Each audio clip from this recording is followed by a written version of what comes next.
E um abraço especial aos varejistas que estão nos ouvindo.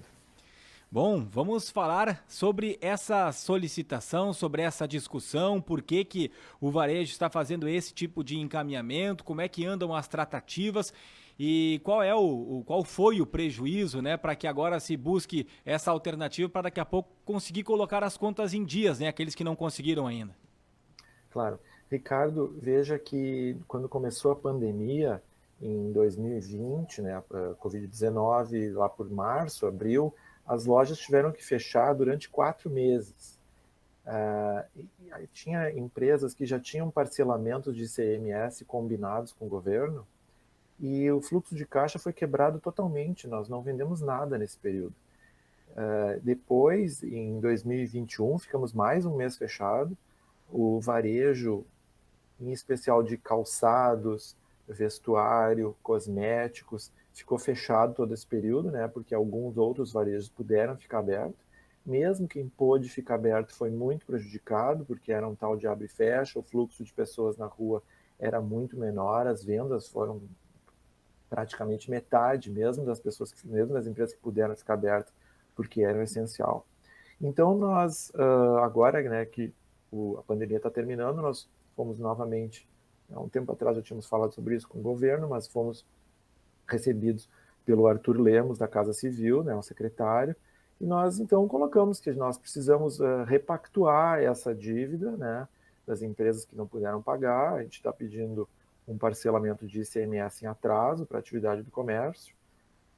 O governo federal já fez uma repactuação, tanto para quem é do Simples, né, que é uma forma de pagar imposto que é pelo Simples, e a forma do geral também, o governo federal fez uma repactuação. Algumas prefeituras fizeram, a Prefeitura de Porto Alegre fez uma repactuação também de impostos para ajudar o pessoal para se manter em dia, né? Porque mesmo que tu deva, se tu combinou uma repactuação e está pagando o parcelamento, tu está em dia.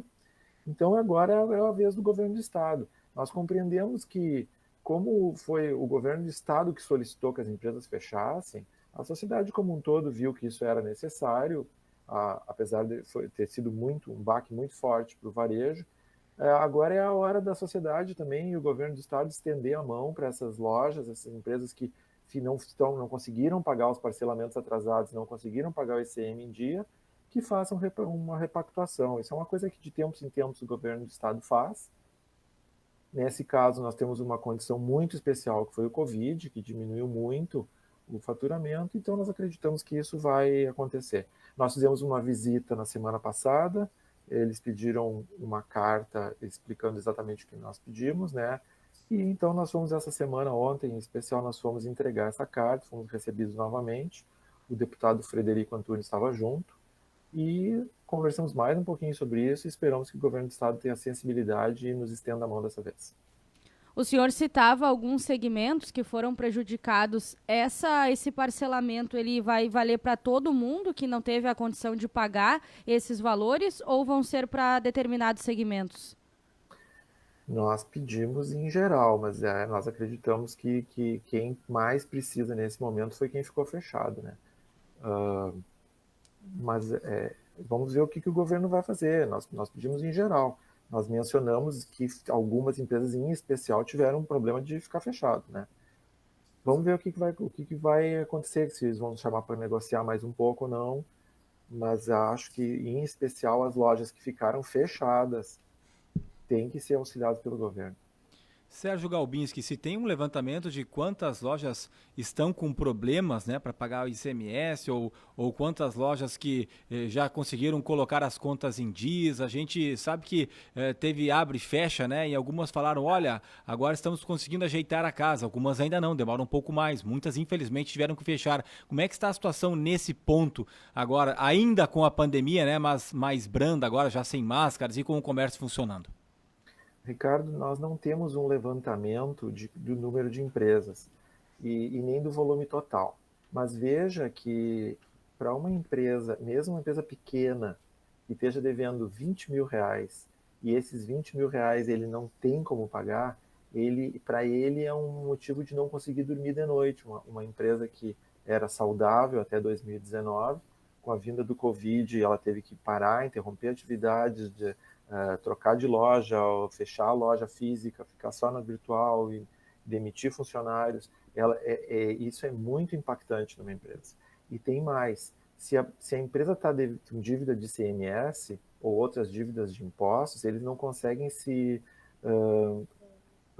candidatar novamente no início do ano para o Simples Nacional, que com o Simples Nacional é um pagamento bem mais simplificado, muitas vezes menor de valor de impostos, que são muito importantes.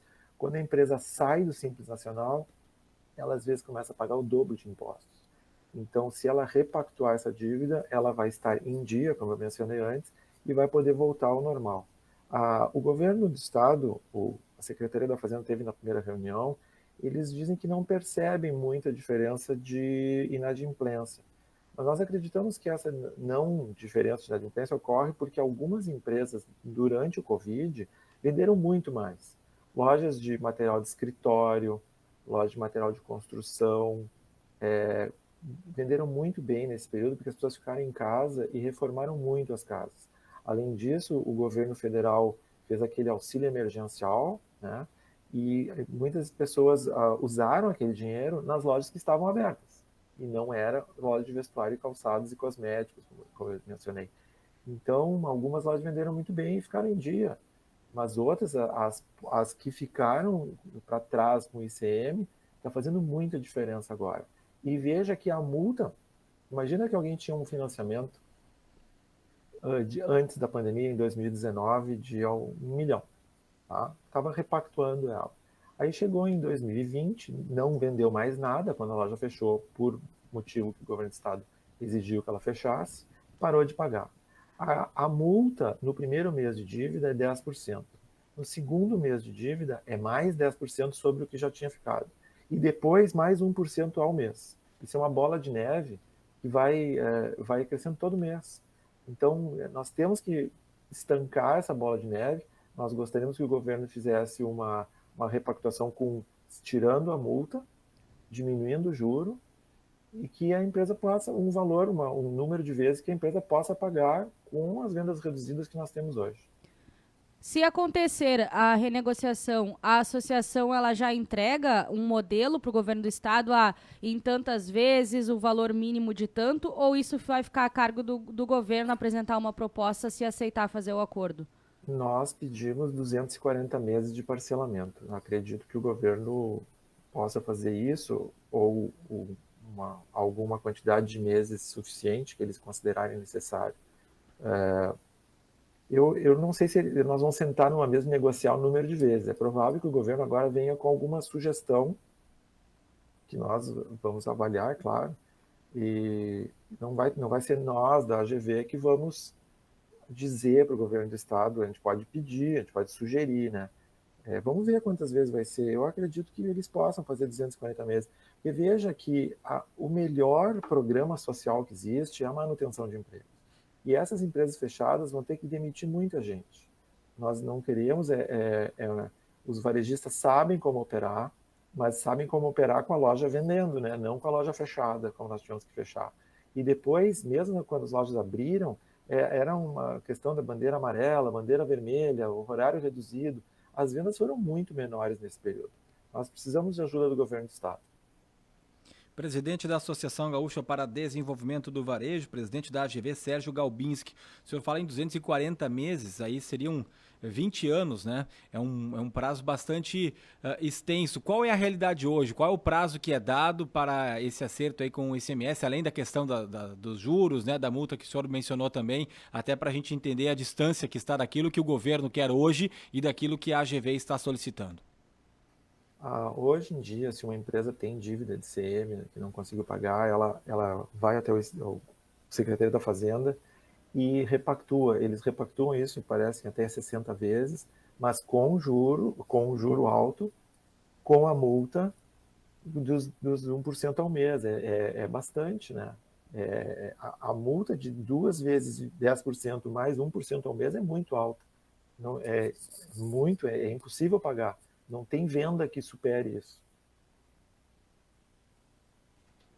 E trocando um pouco de assunto, Sérgio Galbinski, presidente da Associação Gaúcha para Desenvolvimento do Varejo.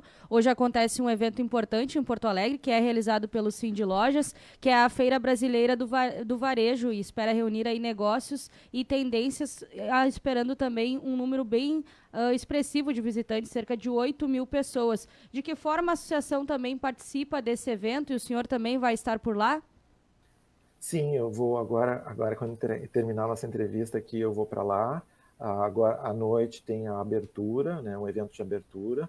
Já estão acontecendo palestras, vai ser muito interessante. Eu vi a lista dos palestrantes, são todos de renome nacional, vai ser maravilhoso. A AGV, ela comunicou, passou uma chave de desconto lá que o Cindy Lojas nos passou para o pessoal ligado à AGV fazer a inscrição. Acho que bastante gente da GV vai participar. Vai ser muito interessante. É quase nível. Eu olhei a lista realmente dos participantes, está em nível de NRF, né, da National Retail Federation lá dos Estados Unidos, bem voltado para o Brasil. Acho que quem às vezes pensa em ir para os Estados Unidos assistir aquelas palestras em janeiro, lá em Nova York, deveria ir hoje, amanhã e depois na FBV, na Feira Brasileira do Varejo, que além da feira, né, tem o congresso, que isso que é muito interessante, ver as novidades, ver o que está acontecendo, se atualizar, porque o varejo nessa pandemia passou por muita diferença, não só o varejo, como as formas de consumo, o consumidor mudou muito, o jeito dele consumir, a quantidade dele, que ele consome, as formas de pagamento mudaram muito, e os lojistas têm que se atualizar sempre, agora vai ser cada vez mais rápido as mudanças. E aí, a gente sai de uma feira internacional, que pela primeira vez não foi realizada na Europa e veio aqui para Porto Alegre, que eu estou falando do South Summit Brasil, falando de inovação, de tecnologia, algumas semanas atrás, em Porto Alegre, no Cais Embarcadero, e agora a FBB, a Feira Brasileira do Varejo, também aqui em Porto Alegre, quer dizer, estamos atentos, né? Estamos sediando eventos importantes, isso é muito bom para o desenvolvimento aqui do nosso estado. Mas o varejo em si, Sérgio Galbinski, como é que o senhor vê hoje, em tempos que se fala muito do e-commerce, né? E claro que a loja ela também pode fazer a venda pela internet, mas aquela velha, né, prática ali do tete a tete, a venda, falando com o vendedor. Dias atrás nós falávamos aqui, foi ontem mesmo, falávamos aqui sobre a convenção CDL, que vai ser realizada aqui em Lajeado no dia 23 de junho, que fala da geração prateada, né? As pessoas que têm mais de 60 anos, que muitas vezes não são tão familiarizadas assim com a internet e que precisam de um atendimento diferenciado também. Fale desse momento do varejo aqui, especialmente para o nosso Rio Grande do Sul, e eu sei que, como eu falei na abertura, o senhor conhece também a nossa realidade aqui do Vale do Itaquari. Sim, Ricardo, as pessoas com a pandemia aprenderam que as lojas podem entregar em casa. Então, aqui em Porto Alegre, a gente vê o caminhão aquele do Magazine Luiza, vê o caminhãozinho amarelo do Mercado Livre, às vezes aqui no meu bairro tem 2 caminhõezinhos entregando ao mesmo tempo. E o que acontece então? Se uma pessoa antes ela ia sair de casa, caminhar pelas calçadas, olhando as vitrines, procurando um produto, ela tinha em mente algum produto em especial, mas ela ia caminhar pelas calçadas e olhar as outras vitrines. Quando ela estivesse olhando as outras vitrines, ia criar as necessidades dela e talvez amanhã ou depois ela voltasse para comprar aquele outro produto que ela viu que se interessou. Agora, com as pessoas comprando muito pela internet, cada um que está comprando pela internet é menos uma pessoa caminhando na calçada e olhando e criando novas necessidades nas vitrines. Isso mudou muito a forma de consumo, como eu estava falando. Talvez aí em Lajeado não seja assim ainda, mas vai chegar, porque sempre a força das vendas pela internet é muito maior, tá? E também agora a gente tem assim, juros altos, né, que estão dificultando vendas de produtos que requerem financiamento. Nós temos emprego em baixa, a massa salarial, né, muito home office, pessoas que não estão indo todos os dias ao trabalho, não estão almoçando fora também, isso diminui as vendas de almoço fora. Então tem muita coisa mudando, os lojistas vão ter que pensar em formas de ter custos fixos menores, aquela questão, às vezes, de ter 20 ou 30 lojas com 10 funcionários em cada loja, é um modelo que me parece que não é o futuro. Talvez ter menos lojas, maiores, cada uma maior, para poder ter um estoque grande, poder fazer as teleentregas a partir daquela loja, que ela funcionaria como, além da venda física, um centro de distribuição para teleentrega. Então tem muita coisa que a gente tem que estudar aí, os congressos são importantes para a gente ver esses modelos e discutir, e sugiro sempre as pessoas, em cada atividade, participarem das suas associações comerciais e sempre trocar informação. Às vezes, a troca de informação que tu consegue indo numa reunião, antes ou depois da reunião com os colegas, ela é mais valiosa do que, às vezes, o assunto da reunião. Sugiro sempre que, então, o associativismo é muito bom, troquem informações, como se diz, né, quando duas pessoas trocam informações, nenhuma perde e as duas saem ganhando. E estudem muito, tentem diminuir os custos fixos, pessoal, porque as vendas pela internet, às vezes de empresas muito longe da nossa, aqui do Rio Grande do Sul, estão fazendo muita diferença. Nessa questão das vendas online, das vendas pela internet, se tem algum levantamento de reflexo da pandemia de empresas que não vendiam pela internet e passaram a vender porque surgiu essa necessidade? Eu vi algumas, quase, como se dissessem 90% das empresas de varejo que não faziam, começaram a vender alguma coisa pela internet, pelo WhatsApp, pela rede social, todo mundo teve que se reinventar. O que aconteceu foi que muitas empresas não faziam isso antes por causa dos custos de entrega e dos custos de manter essa relação assim com outro grupo de colaboradores. Com a pandemia, muitos, para não perder os clientes, começaram a vender dessa forma, né, virtual. E absorveram o custo. Este custo, muitas vezes, ele é tão grande ou maior do que vender na loja física. O que aconteceu depois, quando as empresas puderam abrir, é que os clientes se acostumaram a receber esses produtos em casa e não querem, muitas vezes, ir na loja buscar. E agora os lojistas têm que se reinventar, porque com o aluguel da loja fixa, da loja física, né, e mais o custo da entrega, o modelo fica sem retorno financeiro, sem lucro. Então, eles vão ter que, por isso que eu disse, vai ter que repensar se a quantidade de lojas físicas ou os tamanhos das lojas físicas para poder tudo se encaixar. É claro que as pessoas pensam, tem essa impressão de que a venda pela internet não custa, o que é muito barato, mas ela custa sim. As propagandas no Google são muito caras, o custo de aquisição de cliente ele é elevado. Depois, para fazer uma entrega, aqui em Porto Alegre, muitas vezes é uns R$15 cada entrega. Se um produto custa, por exemplo, menos que R$50, se tu não consegue, uma lojista não consegue absorver o custo de R$15 só para entregar. Então, essa conta precisa ser muito bem feita, muito bem elaborada. As formas de pagamento também, se vai ter que levar a máquina de cartão de crédito, não vai ter que levar a máquina de cartão de crédito, é uma decisão bem difícil, né? Então, para vendas maiores, se por exemplo, alguém está vendendo, por exemplo, um produto de uma torneira, que vale lá R$1.000, e o custo de entrega for R$15, é bom, paga, absorve o valor da entrega. Mas se ele está vendendo uma camiseta de R$50, ele vai poder absorver essa entrega? Não dá, né? Tem que cobrar. Aí são todas as coisas que tem que pesar isso, como é que vai ser para cada loja, o que ela vende, se o custo da entrega é alto, se o custo da entrega é baixo. É isso que todo mundo tem que pensar. Olha aqui, os ouvintes, eles muitas vezes são um pouco duros, tá? Eu vou colocar a mensagem do ouvinte aqui. O posicionamento do ouvinte, o Gerson, aqui ele diz o seguinte, e aí eu deixo para a resposta, tá, Sérgio? Dívida de ICMS é sonegação pura, além que muitos comércios só dão nota fiscal se o cliente pede, já estão sonegando ali também, pois o custo do imposto está embutido no preço das mercadorias e é pago no momento da venda ao consumidor. Se receberam e não repassaram, é roubo do cliente e do governo. Se deve, tem que pagar. Se não paga, o Estado tem que cobrar com juros, assim como o lojista faz de seus clientes quando eles atrasam os seus compromissos. Ou por que não pode ser assim? É a opinião aqui do Gerson, do bairro Campestre, que participa conosco no 999-787885. Quando uma empresa tira a nota fiscal, ela não está sonegando. Depois é uma questão que ela pode dever. E quando ela deve, ela pode pedir para repactuar a dívida. Assim como as pessoas que devem, as empresas cobram com juros, mas se ela vai repactuar, refazer o pagamento, ela é normal isso. Agora, realmente, como o Gerson disse, alguém não tirou a nota, isso é sonegação, isso é errado e não se deve fazer.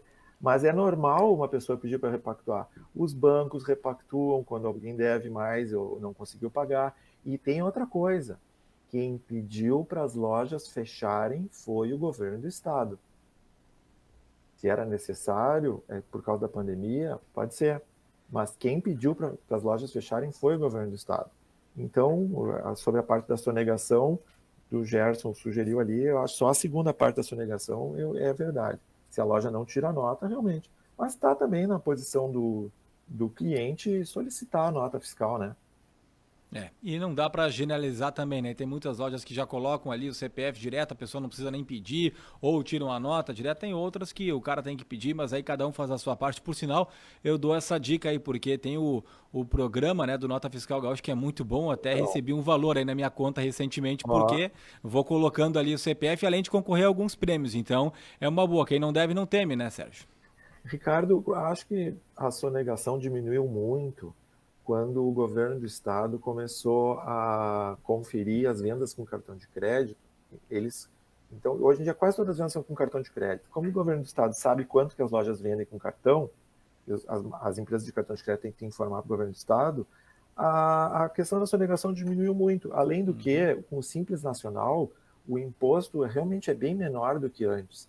Então, a questão a gente percebe que a sonegação é muito menor por causa desses dois motivos, o cartão de crédito e o Simples Nacional, que é maravilhoso.